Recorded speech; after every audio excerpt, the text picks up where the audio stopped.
Écoutez, ce qu'on peut dire, c'est qu'effectivement, ces 32 patients transférés depuis la Franche-Comté ont représenté pour nous à la fois une opération un peu commando, puisque ça s'est déroulé sur une très courte période, sur 3 jours, et bien entendu le transfert de patients de réanimation atteints de Covid-19 sont des patients qui sont fragiles. Donc leur prise en charge en réanimation est bien sûr très délicate, et leur transfert et leur transport, bien entendu, est quelque chose de toujours très délicat.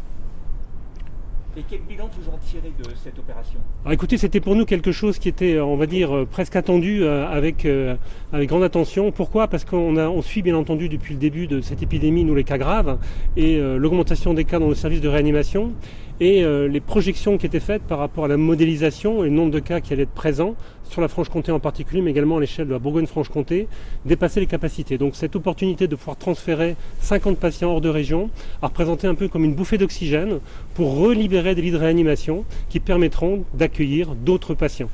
Est-ce que ça veut dire qu'aujourd'hui, vous n'êtes plus en phase critique concernant les lits en réanimation?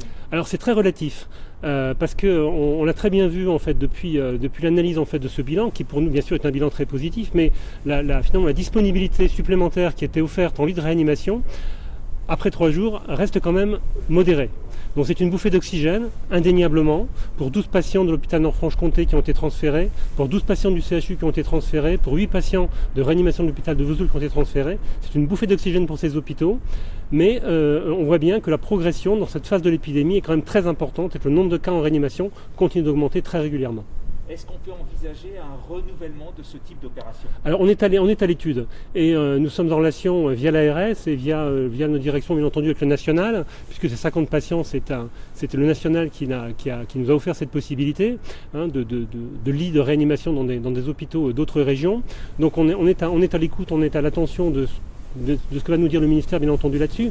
Les possibilités pour nous, elles s'ouvrent plutôt vers la Suisse et vers l'Allemagne actuellement, puisque avec la situation d'Île-de-France actuellement, on sait bien que les hôpitaux en France et les services de réanimation en France seront bien entendu probablement en priorité ouverts aux patients nombreux d'Île-de-France relevant de la réanimation. Alors il y a un urgentiste comme vous, Christian Prudhomme, urgentiste en Île-de-France, qui a émis quelques réserves, quelques critiques concernant ces transferts, en disant ça nous a pris beaucoup de temps, beaucoup d'énergie, est-ce qu'il aurait mieux pas fallu ouvrir des lits?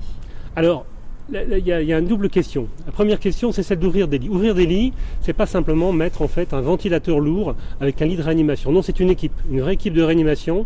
La réanimation est quelque chose de très difficile, c'est ici des équipes vraiment d'excellence. Donc le fait d'avoir des ventilateurs, c'est important, c'est un élément de l'équation, mais ça n'est pas suffisant. Deuxièmement, est-ce que ça a été coûteux en temps, en matériel, en hommes? Bien entendu, ça a un certain coût. Pour le dispositif, en tout cas, que l'on a mis en place pour la Franche-Comté, notre équipe, en fait, a mis en place un dispositif peu coûteux, en tout cas moins coûteux en termes de personnel. Nous avons procédé en effet par le transfert de patients à chaque fois en couple, deux patients à la fois. Et pour ces 2 patients, on a mis en place une équipe composée d'un médecin urgentiste performant, avec de l'expérience, d'un interne de médecine d'urgence de 3e année et d'un infirmier aussi de médecine d'urgence avec de l'expérience. Donc on a fait une économie ainsi pour ces transferts d'un grand nombre de personnels et si on prend la journée par exemple de dimanche, qui était une journée sur laquelle nous avons réalisé 14 transferts pour la Franche-Comté, eh bien ça a mobilisé en fait 4 équipes sur cette journée en simultané. Donc le coût bien sûr il est là, mais le fait de transférer pour nous ces patients à chaque fois par 2, dans des hélicoptères ou dans des avions, a permis de réduire le coût humain nécessitant un transfert dans des conditions de sécurité, encore une fois, de ces patients. Donc pour vous, c'était une opération qu'il fallait faire de toute façon? C'était indispensable et on a vraiment eu, vendredi matin, quand l'ARS nous a confirmé que oui, il y a 50 patients que vous pouvez transférer, ça a été vraiment une bouffée d'oxygène que nous attendions. Autre question, on a beaucoup parlé de manque de masques, de respirateurs.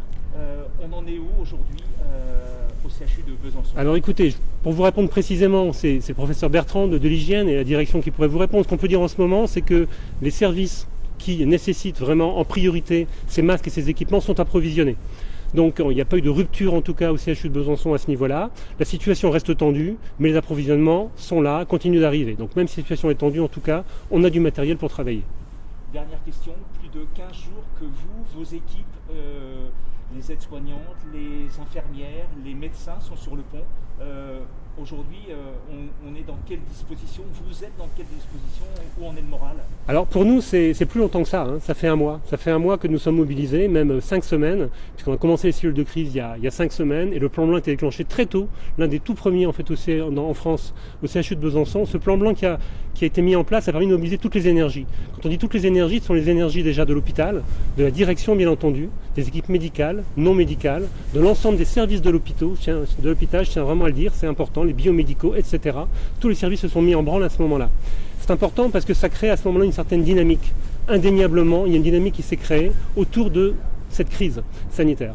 Ce qu'on peut dire aujourd'hui, c'est que les équipes, bien entendu, accusent une certaine fatigue liée à un travail qui continue, les vacances ont sauté, les RTT ont sauté, donc tout le monde travaille de façon importante, mais je pense que le moral est bon parce qu'il y a une très forte cohésion au sein des équipes. Et puis il y a également tous les renforts extérieurs, tous ces volontaires, tous ces messages en fait qui sont adressés à l'ensemble des membres de l'hôpital, de l'ensemble des Français. Tout ça, ça fait du baume au cœur et ça soutient bien entendu l'ensemble des soignants. Merci beaucoup. Merci.